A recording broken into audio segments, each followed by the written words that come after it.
So welcome to the channel guys. आज हम संजीवन international को एनालाइज करेंगे। इसका फ्यूचर प्लान्स देखेंगे, इसका बिजनेस मॉडल देखेंगे, उसके बाद फाइनेंशियल्स देखेंगे इसके, ठीक है।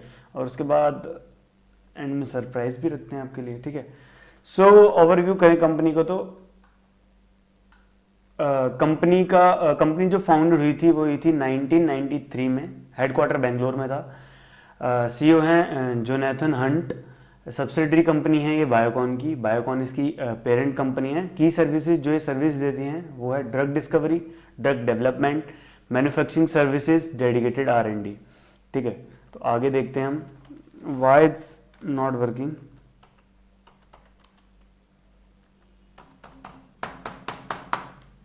डोंट नो, ओके, ऐसे करते हैं। सो ड्रग डिस्कवरी में आता है find the reason of the problem. कोई भी डिजीज होती है वो किस वजह से हो रही है उसका रीजन ढूंढते हैं। Search the compound for the disease. और वो कंपाउंड ढूंढते हैं जिस कंपाउंड से वो डिजीज ठीक हो सकती है, ठीक है।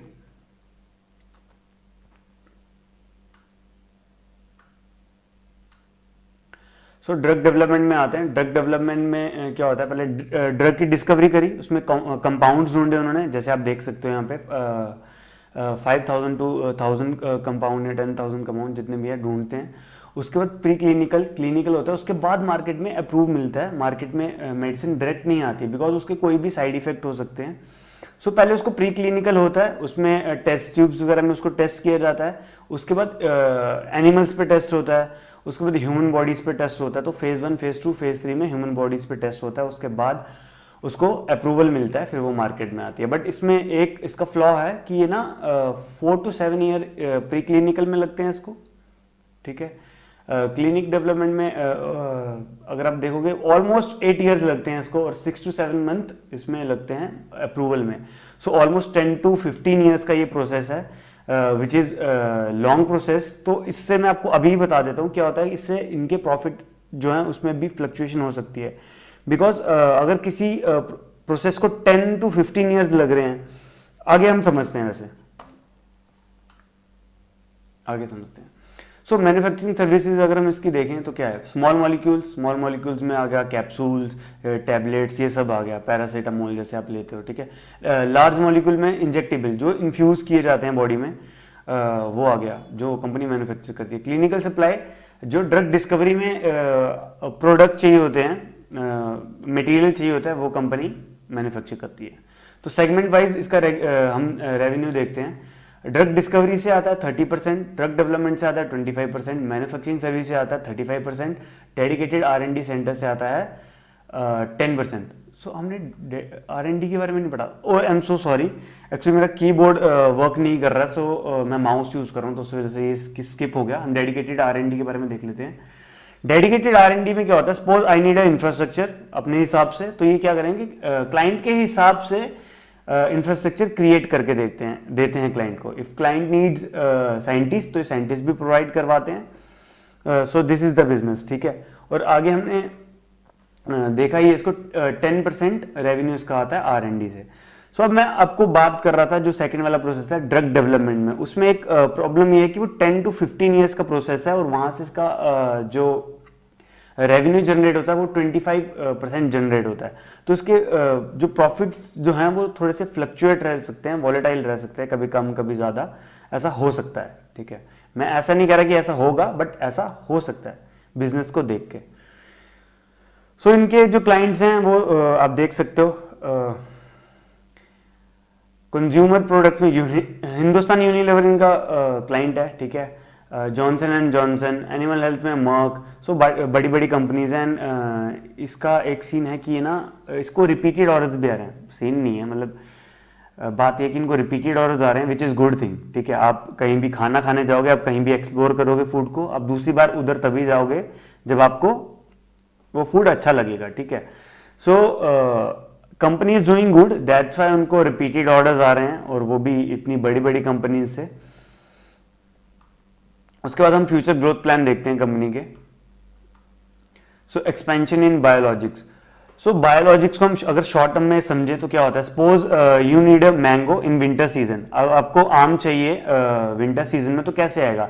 तो बायोलॉजिक से क्या किया जाता है, वो इन्वायरमेंट क्रिएट किया जाता है, वो केमिकल्स वो सब उसको दिया जाता है कि वो फर्टाइल हो पाए विंटर सीजन में भी, ठीक है।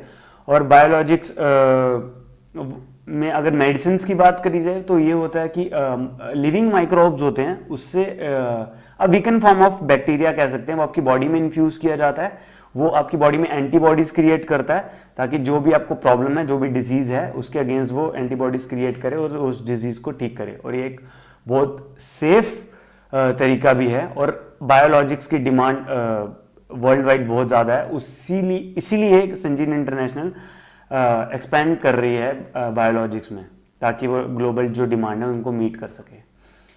Investment in AI and digital technologies, तो कंपनी एआई और डिजिटल में टेक्नोलॉजी में इन्वेस्ट कर रही है बिकॉज दे वांट कि जो इनके डिसीजन मेकिंग है डिस्कवरी प्रोसेस में वो इजी हो सके, ठीक है। पार्टनरशिप एंड कोलैबोरेशन, तो इनकी जो पार्टनरशिप और कोलैबोरेशन है ना, इनमें दे वर डूइंग गुड, ठीक है। इनकी जो पास्ट कोलैबोरेशन और पार्टनरशिप्स रही हैं वो बहुत अच्छी रही हैं, दे वांट कि ये आगे भी करें ग्लोबल फार्मास्यूटिकल और बायोटेक कंपनीज के साथ। ओके, तो हम अब चलते हैं सेल्स देखते हैं। सेल्स 5 ईयर्स में 14.75 एंड 3 ईयर में 10.24, which is not so good and not so bad. 5 years में तो 15% है ऑलमोस्ट, तो ठीक है, चलेगा ये। बट कंपनी का क्या है, जो डिमांड है ना वो मतलब एक पेस पे, ऐसा नहीं है कि कभी ज़्यादा हो जाएगी कभी कम हो जाएगी। हाँ, अगर कोविड जैसी कोई चीज़ आ जाती है, कोई पेंडेमिक आ जाता है तो हो भी सकता है, बट मेडिसिन की ज़रूरत अब ऐसा तो नहीं है कि सारे फिट हो जाएंगे, तो डिमांड इसकी रहेगी, ठीक है। सो आगे हम नेट प्रॉफिट देखते हैं इसके। 2020 में आपको स्पाइक दिख रहा है, उसके बाद थोड़े से कम हुए हैं प्रॉफिट्स, तो फ्लक्चुएशन दिख रही है हमें। तो अब मैं आपको एक क्लियर पिक्चर दिखाता हूँ। देखो, इनका ऑपरेटिंग प्रॉफिट मार्जिन जो है ना वो 29%, 31%, ऑलमोस्ट 30 के आसपास है, ठीक है। तो which is very good thing. अब यहाँ पे जो इशू है ना, जो मेरे को दिख रहा है, अब अदर इनकम देखो, यहाँ पे सीधे 2020 में आपको एक स्पाइक दिखेगा 153 का, एंड उसके बाद 94 कम हो गया, उसके बाद 2022 में दोबारा कम हो गया, 2023 में 63 हो गया, फिर 80 हो गया। तो इस वजह से क्या आप कहोगे कि अदर इनकम से क्या फर्क पड़ता है? देखो, अब प्रॉफिट्स भी 100 में है और अदर इनकम जो है वो भी 100 में है। अगर थाउजेंड्स में होते प्रॉफिट, 1000 करोड़ में होते तो कोई फर्क नहीं पड़ता, बट 100 में है तो ये थोड़ा सा स्पाइक भी ना प्रॉफिट को थोड़ा सा ऊपर नीचे दिखा सकता है। तो यही रीजन है जिस वजह से आपको प्रॉफिट ऐसे दिख रहे हैं। और हम CAGR 3 ईयर का देखें तो 8.80 है और 5 ईयर का देखें तो 4.36 है। सो ठीक है, नेट प्रॉफिट में कोई इशू नहीं है। और क्योंकि मैं अदर इनकम की इसलिए बात कर रहा हूं कि कोई भी इन्वेस्टर जब इन्वेस्ट करता है वो अदर इनकम को नहीं देखता, वो कोर प्रॉफिट्स को देखता है कि प्रॉफिट कहां से जनरेट कर रही है कंपनी, अपने बिजनेस से जनरेट कर पा रही है कि नहीं कर पा रही है। वो कंपनी कर रही है, विच इज गुड। और आगे जैसे मैंने आपको बताया, बायोलॉजिक्स में कंपनी एक्सपैंड कर रही है और उसकी डिमांड भी है। सो आगे इनके नेट प्रॉफिट्स और भी बढ़ सकते हैं। सो हम आगे चलते हैं, बैलेंस शीट पे थोड़ा सा देखते हैं। इक्विटी कैपिटल इनकी देखें तो हम शेयर होल्डर इक्विटी देखें तो 2020 में 400 हुई है। ये जो इन्होंने बोनस शेयर इशू किए थे, उसके बाद ठीक है, रिजर्व्स बढ़े हैं continuously, which is also good. अब बोरोइंग्स अगर हम देखेंगे यहाँ पे तो कम हुई है एट द एंड 2024 तक, देखो ऑलमोस्ट बहुत कम हुई है, तो ऑलमोस्ट कंपनी डेट फ्री है। Cash flow from operating activities, हम देखते हैं कि कंपनी जो बिजनेस कर रही है उससे पैसा आ भी रहा है कि नहीं आ रहा है, कैश हाथ में आ रहा है कि नहीं आ रहा है। सो कंपनी कैश बना रही है जो वो बिजनेस कर रही है, which is good. Investing activities में कंपनी ने इन्वेस्ट किया होगा, फिक्स एसेट परचेज किए होंगे, अदर थिंग्स होंगी। फाइनेंसिंग में देखें तो -5 कंपनी ने जैसे अभी डेट रीपे किया था। और हम अब आते हैं कैश फ्लो, तो कैश अभी नहीं है, आगे आगे कंपनी जैसे ग्रो होगी कैश भी इन हैंड आने लगेगा। सो आगे हम रेशियोज देखते हैं। Return on equity 13%, ROCE 14.7%, book value 106 पर share, debt to equity 0.13, almost debt free, जैसे कि मैंने आपको कहा था। शेयर होल्डर पैटर्न देखें तो यहाँ पे हमारी 2023 में प्रमोटर होल्डिंग कम हुई थी। ये बायोकॉन ने, पेरेंट जो कंपनी है, उन्होंने अपनी इससे स्टेक्स कम किए थे। बट अब यहाँ पे अगर ये 54% है, और अगर आप ये देखो 2020 में रिटेल जो इन्वेस्टिंग है वो है 10.81% और रिटेल आगे कम हुई है। अब इन्होंने तो सेल किया, बाय किसने किया? ये FIIs ने बाय किया है, which is also green signal. DIIs की इसमें होल्डिंग्स बढ़ी है और इसके बाद 2024 में देखोगे FIIs ने स्टेक सेल किए हैं। अब ये तो ओवरऑल मार्केट से सेल किए हैं, may be because of elections और भी कोई रीजंस होंगे। और DIIs की फिर दोबारा 2024 में 15% बढ़े हैं और रिटेल की कम हुई है। रिटेल ना अच्छी कंपनी से बहुत जल्दी पहले बाहर निकलता है, this is the reason retail loss में रहता है हमेशा, ठीक है। और अगर हम अब पी की बात करते हैं, देखो इसका मैंने लो पी लिया है एंड लो पीबी रेशियो लिया है, जो इसको 2000 इसका पी एक्सपेंशन होने लगा था 2020 के बाद। सो 55, 53, 52, 53 एंड 53, तो ऑलमोस्ट 50 से लेके 55 के बीच में इसका पी रहा है। सो हम 52, 53 का लिस्ट कह सकते हैं। सो इसका मीडियन पी जो होता है वो होता है 55 आई थिंक, या 55 इसका मीडियन पी है। और पीबी रेशियो हम देखें तो 8, 7 वो भी मेंटेन है, ठीक है। पीबी रेशियो देखें हम तो वो भी मेंटेन है 8, 7, तो ऑलमोस्ट 7 हम पीबी रेशियो कह सकते हैं। अब मैं क्यों कह रहा हूँ आपको, देखो इसके जो टारगेट मैंने निकाले हैं वो निकाले 743, ठीक है, 2025 तक। अब ये आप बोलोगे इतना कम क्यों? देखो मैंने बहुत कंजर्वेटिव होकर निकाले हैं, मैंने इसकी ग्रोथ 10% ली है और पी रेशियो 52 ली है, ठीक है। और इसमें कल को मैं ये नहीं कह रहा कि शेयर इससे ज्यादा नहीं जा सकता, शेयर 900,000 तक भी जा सकता है।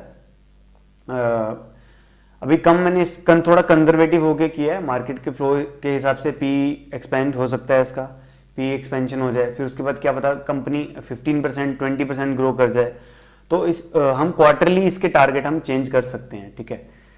So it's not a buy sell recommendation, आप अपनी एनालिसिस जरूर कीजिएगा इसको बाय करने से पहले।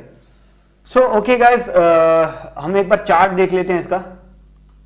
सो या मैंने जो इसका मैंने सोचा था ना कि मैंने कहा था इस रेंज के अंदर जब अगर मेरे को मिलेगा ना तो मैं इसको बाय करूंगा, ठीक है। बट वो मेरे ये आई थिंक इलेक्शन वाला डे था, लेट मी चेक, या इलेक्शन रिजल्ट जब आ रहा था ना ये वो वाला दिन था, तो एक चांस यहाँ पे था इसको बाय करने का, but I miss that, but it's okay, ऐसे बहुत सारे चांसेस मिलते रहेंगे।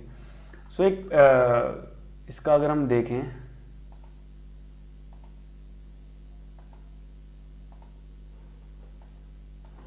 व्हाट हैपनिंग ब्रो, सो अगर हम देखें तो यहाँ पे ना एक ट्रेंड लाइन बन रही है, ठीक है। तो अगर इसको ये ब्रेक करता है तो मे बी एक, अगर चार्ट वाइज अगर आप चार्ट देखते हो तो क्या, वैसे तो फंडामेंटली मैं ज़्यादा एनालिसिस ज़्यादा ट्रस्ट करता हूँ, तो यहाँ पे एक अच्छा खासा टारगेट आपको मिल सकता है मार्केट फ्लो के हिसाब से, ठीक है। और क्या पता तब तक अर्निंग्स भी आ जाए, थोड़ा सा कंसोलिडेट और करे और उसके बाद अर्निंग्स अच्छी आ जाए तो obviously it can shoot up.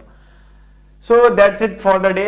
Again I will say one thing, just do your own analysis, आप अपनी एनालिसिस जरूर करें इसको बाय करने से पहले। मेरी कोई बाय सेल रिकमेंडेशन नहीं है, it's just my point of view this stock को लेके।